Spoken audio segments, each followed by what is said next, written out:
What's the meaning of cock-a-leekie?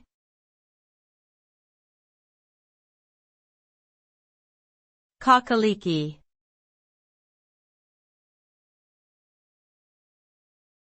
Cock-a-leekie.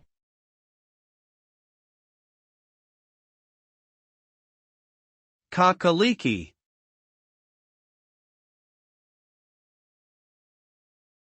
Cock-a-leekie.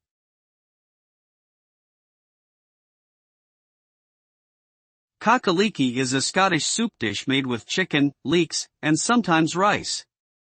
The name comes from the Scots words for cock, meaning rooster, and leek. The soup is usually prepared by simmering a whole chicken with sliced leeks and other ingredients, then removing the meat from the bones and returning it to the soup. The resulting dish is a hearty and flavorful soup that is often served as a starter or main course in Scotland and other parts of the UK.